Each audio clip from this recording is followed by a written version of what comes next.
السلام علیکم ورحمۃ اللہ۔ سورہ نمبر 8 الانفال کی آیت نمبر 1 پڑھیے آپ۔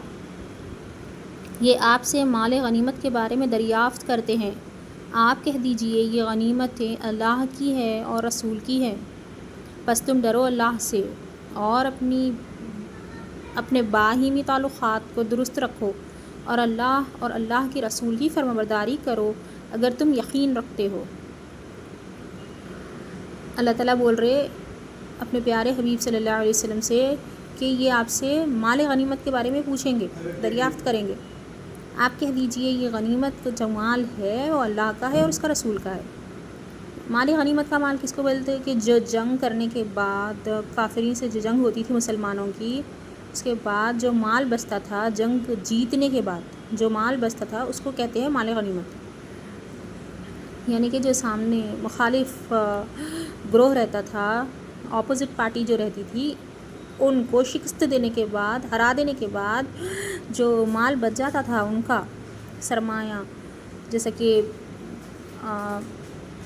سونے جواہرات یا پھر بیویاں یا پھر ان کے غلے، جو بھی، اس کو کہتے ہیں مال غنیمت۔ تو اس زمانے میں نبی کریم صلی اللہ علیہ وسلم سے جو لوگ پوچھتے تھے مال غنیمت کے بارے میں، تو ان کو اللہ تعالیٰ بول رہے کہ ان کو بول دیجیے آپ اے نبی کہ وہ اللہ اور اس کی رسول کی جو ہے غنیمتیں ہیں، اور تم اللہ سے ڈرو اور اپنی باہمی تعلقات کو درست رکھو۔ آپ ان سے یہ بھی بول دیجیے کہ آپ اللہ سے ڈرتے رہیے اور ایک دوسرے کے ساتھ اچھا برتاؤ کیجیے، ایک دوسرے کے ساتھ تعلق بنائے رکھیے، اور اللہ اور اللہ کے رسول کی فرمانبرداری کرو اگر تم یقین رکھتے ہو۔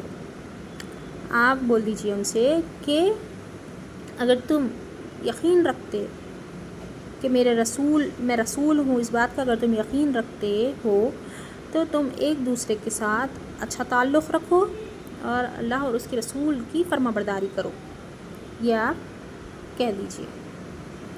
آگے پڑھیے۔ مومنین تو ایسے ہوتے ہیں جب اللہ کا ذکر آتا ہے تو ان کے دل ہل جاتے ہیں۔ کیسے ہوتے ہیں مومنین؟ جب اللہ کا ذکر آتا ہے تو دل ہل جاتے ہیں، دل، جسم، روح نہیں، دل ہل جاتے ہیں۔ اور جب اللہ کی آیات ان کے سامنے پڑھ کر سنائی جاتی ہے تو وہ آیات ان کے ایمان کو اور زیادہ کر دیتی ہے اور وہ اللہ پر پورا بھروسہ کرتے ہیں۔ مومن کیسے ہوتے ہیں؟ اگر ان کے سامنے کوئی آیت، قرآن کی آیت پڑھ کر سنائی جائے تو وہ ان کا ایمان زیادہ کر دیتی ہے، ان کا ایمان اور زیادہ مضبوط ہو جاتا ہے اللہ پر، اور وہ اللہ پر پورا بھروسہ کرتے ہیں۔ ٹھیک ہے نا؟